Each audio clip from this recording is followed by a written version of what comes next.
Minister, thank you very much for your answer. And now I want to turn to some questions. Through Pigeonhole, I received many questions. The questions with the highest number of votes, and I will put these questions to the panel. My first question, which received the most number of votes, is meant for the ministers. So Minister Kamal Nath, Minister Amal Pepple, and Minister Djoko Kirmanto. And the question is this: cities are magnets. So in your three respective countries, you can't stop people from migrating to cities. So the question is, how do you plan a sustainable city when you have no control over the influx of people into your cities? So, who would like to go first? Yeah, Minister. I do agree that you cannot stop people from moving. But I believe that when we plan a city, we should be aware that people are bound to move. The reasons they move into cities, I think one panelist said that cities are centers of opportunities. People move because they believe that there are better opportunities for them in the cities than in the rural areas. So people are bound to move. I think one thing we can do, planners can do, is to ensure that when they plan the city, they have this at the back of their minds. People are going to move. The facilities are going to be stretched. The facilities are not going to be adequate. I use my country as an example. We have a lot of graduates coming up. There's unemployment, and people can't stay in their rural areas. They can't stay in their states. They can't stay in their local government areas. They keep moving, especially now they move to our capital, Abuja, which was planned for about 3 million people, and now we have much more than that. One thing I believe we can also do is to ensure that there are infrastructural developments in the rural areas, in the state capitals, so that there will be jobs for them. There is light, there is water, and then there are jobs. That's why I said in Nigeria we are concentrating on agriculture, because if you concentrate on agriculture, then most of the agricultural facilities take place in our rural areas. By doing that, you will stem the tide of people moving from, there will be jobs for them there. And for housing, we just have to keep, because one of the challenges we have is in the area of housing. When people move, there are no houses for them. So we have to keep providing houses for them, low-income houses, affordable houses, so that when they come, even if they don't have the kind of jobs that they are expecting, at least if they have a little something to do, there's employment for them, they'll be able to afford some kind of accommodation to live in. Because one of the problems also is that when they don't have jobs, they can't afford good houses and living conditions. They will move into the rural areas. They will create slums in the urban areas. They will move into the rural areas, and slums will come up. And until we learn and envisage these problems and provide for them, the problems will always be with us. The problem of slum environments. So we should be thinking of upgrading the slums, urban renewal, things like that. And then I believe in that way we can minimize the effects of rural-urban migration. Thank you. Anyone want to add something? Kamal first, and Pak Djoko. Me? Pak Djoko, yeah. Thank you. All of us agree that now we are facing phenomena of urbanization, and we also agree that urbanization cannot be stopped. And therefore, our development must be based on sustainable urban development. One of the ways in doing this sustainable development of our urban is to make our city green. by giving at least 30% open space, green open space in every urban area. We know that this is a very difficult task, but we have to do that. And we have to also understand that this program cannot be the program only for the government, but must be a program for everybody. Would like to answer this question. I think this is my comment on that. Thank you. Translate for you. Kamal? Well, the reason for urbanization is economic activity is being generated in the cities. And today, 60% of new job opportunities are in our urban areas. And the next 10 years, 70% of the new job opportunities will be in the new urban areas, the growing urban areas. The question which we are addressing is how do you have urbanization by design and not by default? Up till now, urbanization has taken place by default. And the future, we are looking at urbanization by design. And that means suburbanization. So we got to lay as much emphasis on suburbanization in twin cities, which are planned. And by prioritizing planning of suburbs and twin cities and ensuring their transport network, we believe that the dispersal of economic activity and the dispersal of urbanization will take place. The classic examples, like in Delhi, we've got 2 or 3 suburbs which have now almost integrated with Delhi. Similarly, in Mumbai, we have New Mumbai, which is now again moved on. And all our cities, our major cities, have gone into suburbanization and twin cities. Thank you. Thank you. Another question that has a lot of votes is about public-private partnership and market-based solutions for solving the problems of water in cities. And I think clearly this is a question that should be answered by Pamela and by our 2 friends from the private sector. So Pamela, would you like to begin? I know that the World Bank supports, where appropriate, public-private partnership and relying on market-based solutions. Would you like to say something on this? Well, I do want to emphasize that. Yes. Okay. I do want to emphasize that public-private partnerships are one tool in an array of tools that cities can use. And one of the things that we actually emphasize is that cities bring in many partners, not just the private sector, but citizens groups, universities, and others that can work with them on different solutions. In other words, the city itself does not have to be the source of all the solutions. But we also see increasingly a willingness by public-private partnerships to experiment. And it's very important when you have developing cities where you may have very poor populations that you do the right kinds of public-private partnerships. I mentioned the Manila Water Company, which is a very interesting example about how bringing in a public-private partnership not only was more efficient in delivering the water, so the water was being delivered at lower cost, but they also retrained the workers that were working in the existing public water company, so they upgraded their skills. But the third most interesting thing is how they went out and brought water to very poor communities. And they did this with the help of the communities by doing communal metering. The win-win for the community was they didn't have to buy water and carry it. It was actually cheaper for them to now get water from the utility.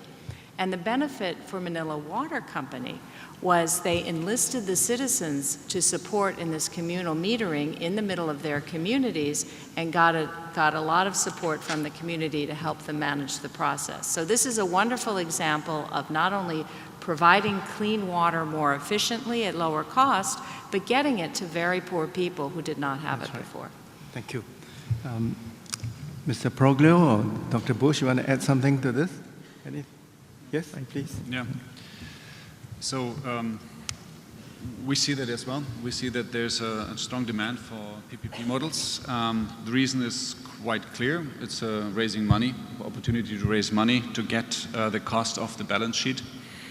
It's about sharing risk, and one particular point I have to highlight is really proper project execution, because obviously some governments or municipalities have bad experience in project execution. They believe private companies can do that better.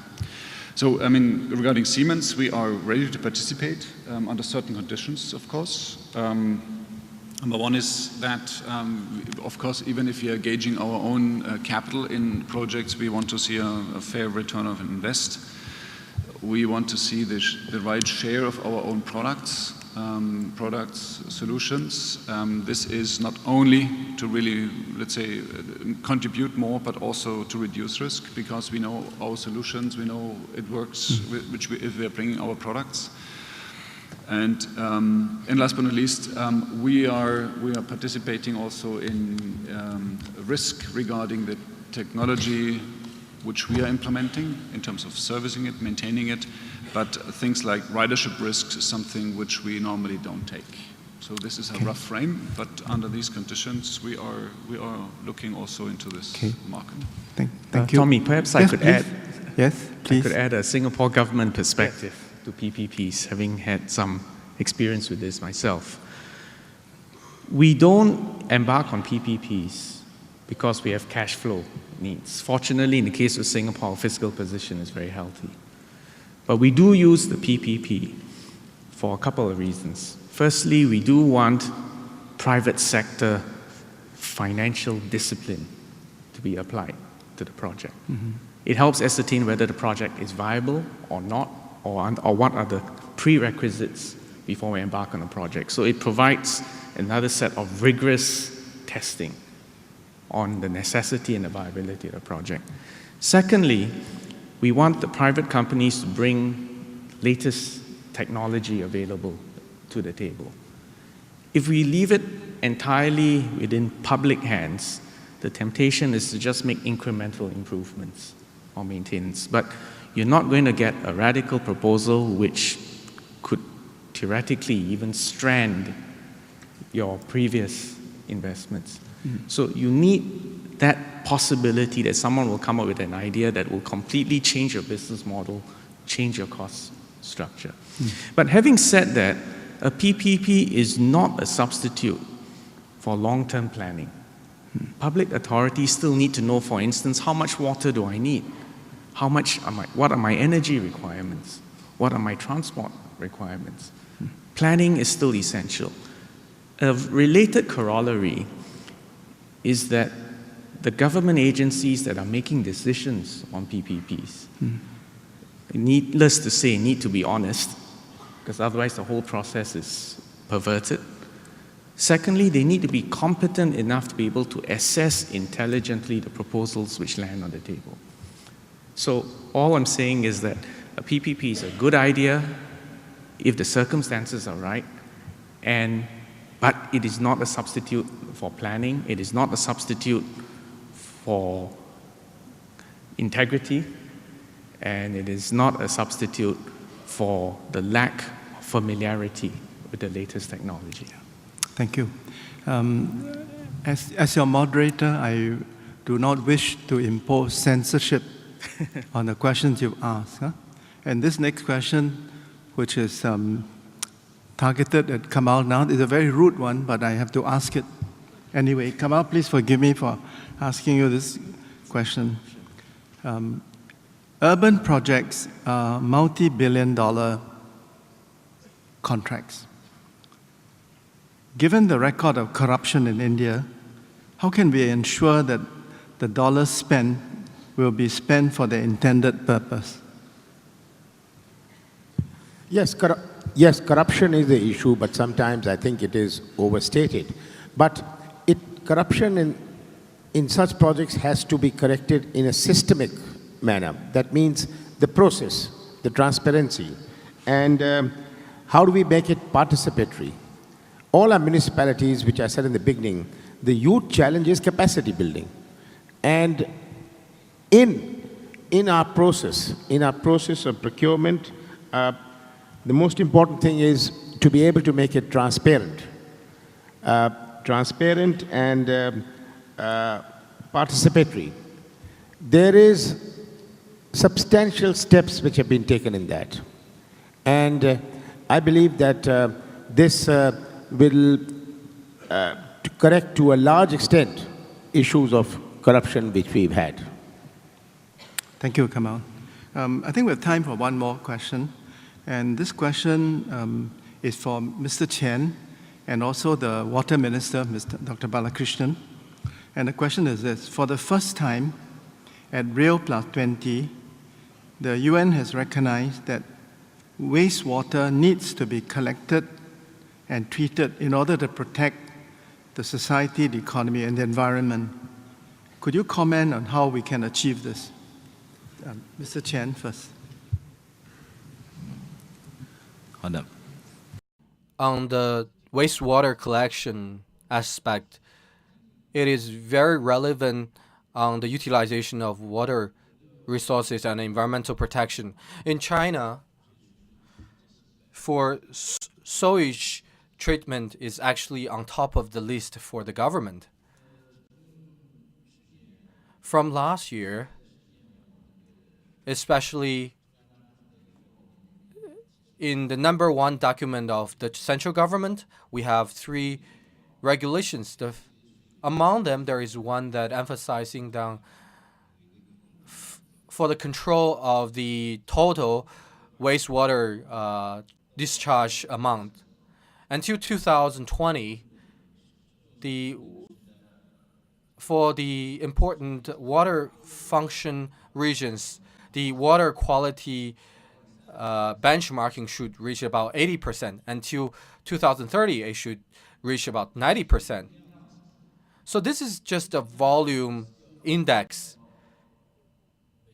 And if you dissect that into provinces and cities, you may find that, for example, for Huaihe River,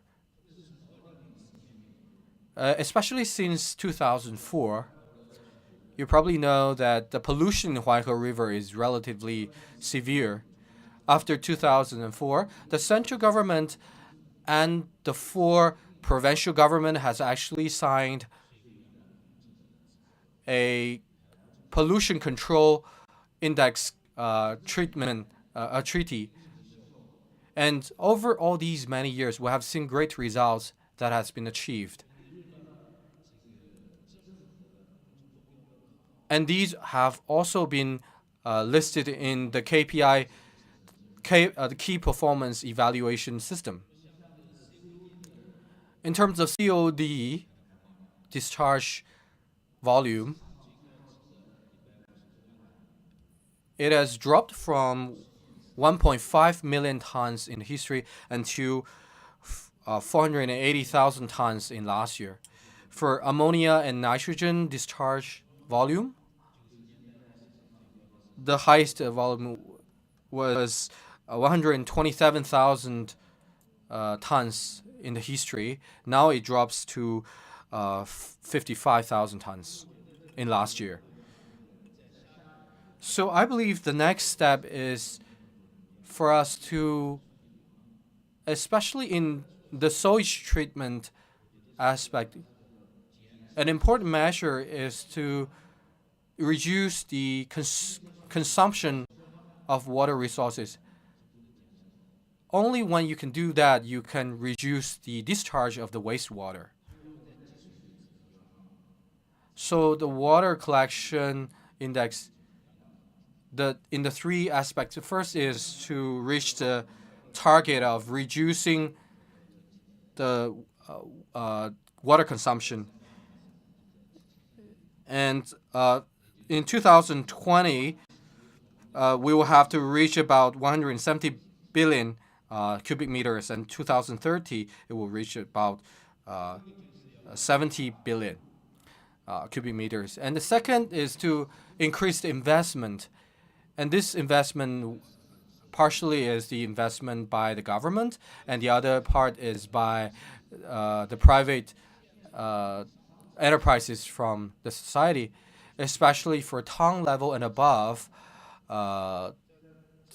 regions. We need to build water treatment plants and networks. And in this aspect, we have been faced with great challenges, especially the pipeline network to collect the wastewaters. Now we are trying to build the ground runoffs, to separate the ground runoffs from the wastewater. In some of the old cities, this reformation takes a lot of efforts to do that. So these many aspects is that the third aspect is actually we will reduce the water tariffs or to regulate different tariff levels for the water consumption. And this is actually joint efforts by the government as well as the people. Thank you very much. I think I won't give Dr. Balakrishnan the floor now because I have only 5 minutes left and I want to do what I had said I would do in the beginning. I'm going to go around the table, beginning with Kamal. Can each of you leave us with one inspiring thought in less than 1 minute? Kamal, please. Well, less than 1 minute, Tommy. I think undoubtedly urban infrastructure is at the forefront of the challenges which we have. And one of the biggest things I think is going to be resources. And when we look at resources, competing resources within our countries in health, in education, etc. So resources for urban areas.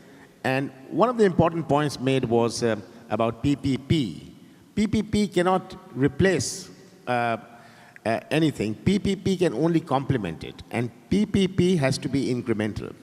So we would all have to look at innovative PPP projects and create a basket of PPP which adds to the resources of our municipalities. Okay, thank you. That's too long and not inspiring enough. So, Pak Djoko, shorter and more inspiring, please. I am a little bit surprised that no one of us concerned about spatial planning. I'm sure that if we want to develop our urban area, not sprawl, but by design, we have to follow a consistent spatial plan. This is what happened in Indonesia. I don't know what happened in other countries, but I'm still sure if we are going to develop sustainable development of our urban area, we must base on our base development on the good spatial plan. Thank you. Thank you. Minister Amal Pepple? I would say that it is important for us to have good urban governance, and we should plan and plan and plan and leave room for expansion in the future and try to create better infrastructure, education, health, and better jobs too in our various areas. I thank you. Thank you. Pamela?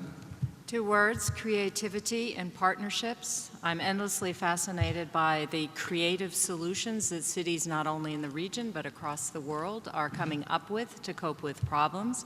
But I think one of the key themes is these problems must be solved with partnerships amongst everybody that lives and works in cities. Thank you. Mr. Qian, 1 minute, one message. I think the effective organization of the government, the innovation from the enterprise, and great participation of the public is actually the way for us to go forward. 好，谢谢。Mr. Proglio? Well, sustainable cities means long-term vision, best possible technology, expertise, infrastructures and investments, and then, of course, management of people. And this drives, in my view, the best possible partnership between public responsibility and private capacity of building and operating these best possible technologies and infrastructures. This is the PPP system that in my view, is not limited to finance and to investment, but to expertise and know-how. Okay, thank you. Roland? Well, don't think about stopping or slowing down urbanization. Drive it, plan it, embrace it, because this drives our future economy growth. Do it with technology partnership, without silo thinking, because we believe that it needs a long-term planning, also deployment of top technologies. We are talking about long-term investments and therefore long-term consequences. Thank you. Minister? 30 seconds. Build the most beautiful city you can. Plant as many trees as you can. Invest in the latest technology. Conserve energy, water, and resources. And find a way to have honest, competent, and visionary leadership. Thank you. Thank you.